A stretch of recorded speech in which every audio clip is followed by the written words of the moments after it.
So we wanted to just kind of share this quote as a foundational thought for our work today and throughout the series.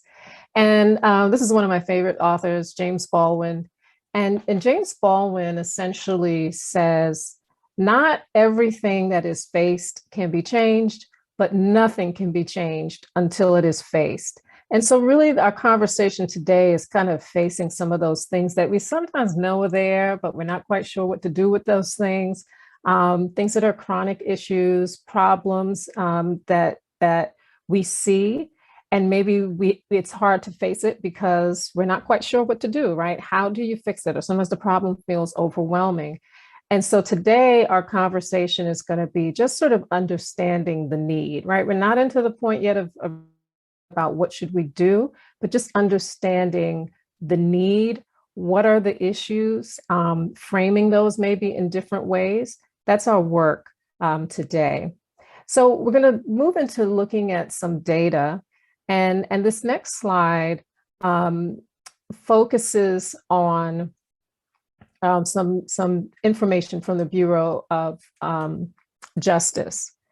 And so we know that students with disabilities and civilians and people with disabilities interact at higher levels with law enforcement and injustice organizations. So we know that 33 to 55% of all use of force incidents involve a civilian with a disability. And you may have seen, on the news, sometimes, someone is asking someone to engage in a certain command or follow a command, but the person doesn't have the ability to hear the command and so can't follow. So we know that this is an issue that exists at a higher rate with individuals with disabilities.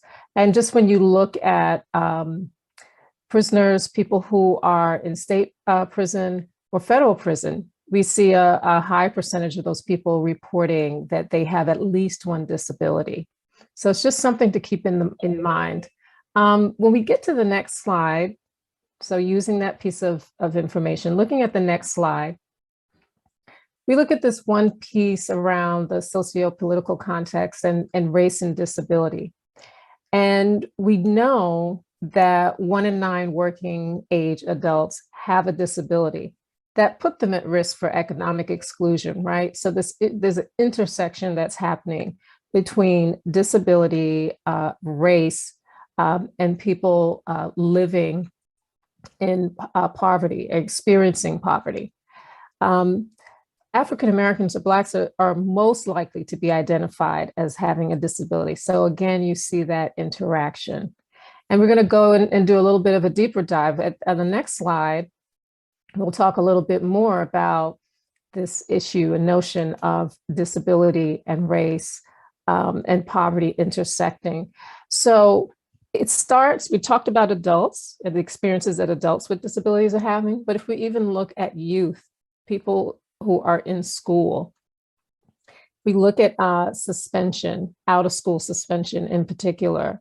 1 in 4, so 25% of males of color with disabilities, right, are receiving out of school suspensions. And it's about 20% for males of color with disabilities. So we know that this is something that we have to address, right? If students are not in school because they're in out of school suspension, they're missing learning. That means they are falling further behind, more at risk for not graduating, more at risk for being underemployed or unemployed as they get older and enter the workforce. So we know that this is an area of real need. And our last, my little last slide here looks at this notion about educational attainment. So if we know those students are not in school as much because they're being suspended, but even if they are in school, maybe they're not getting all of the support that they need. We can see the impact that that has on educational attainment. So individuals with disabilities tend to have lower levels of education than those without disabilities. But when you look at this table here, you can see, or this chart, you can see that historically marginalized groups, people with disabilities in those groups, are more likely to have less than a high school education, which again has implications for employment, right? Over the lifespan, earning over the lifespan. And you can, when you look at this chart, you can see the difference. So that orange part over there are bachelor's degrees, right? And blue is less than high school. So you can see, depending on how much space it takes up there on that dimension, where folks rank, broken down by race, and then race with disability. So we can see that there's a real disparity, and there's something that we're missing, but also something that has to be addressed.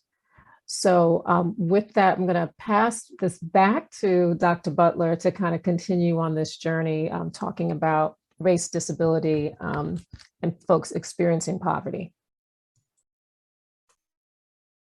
Awesome. Thank you, Dr. Mitchell.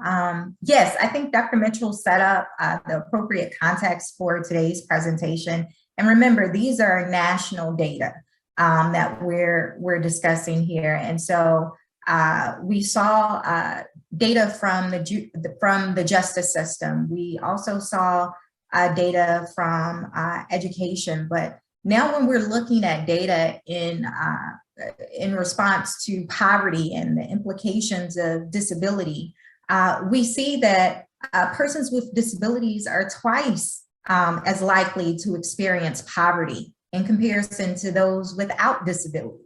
And then when you disaggregate the data and you look at it by race, we see that half of Blacks with disabilities live in poverty. And I want to offer the statement to say that we're using the concept Blacks instead of African American because it's inclusive of others that may be Afro-Caribbean or of a different ethnicity, so to speak, but who categorize or self-identify as Black. And so I want to, again, not make any assumptions that you all knew that, but that is why we have selected to use the terminology Black here in this presentation. And so as you see, nearly half of all Blacks with disabilities, they live in poverty. And when you look at people of color as a whole, we see that they are just doubly marginalized, right? They're suffering from the marginalized status of their race. And they are also suffering from the marginalized status of their disability. And so what does all this mean? So we know that poverty, we have tons of research and data to support the fact that poverty is highly correlated with educational attainment. And I think this is where you start to see some sharp disparities by race. And while there are only 39% of non-Hispanic whites with disabilities who have less than a high school degree that live in poverty, that's in comparison to 51% of Blacks with disabilities who have less than a high school degree who live in poverty. And I think that the racial disparities and what you're able to see with the data is very indicative of a serious problem that we have and that we're hoping to address in some capacity.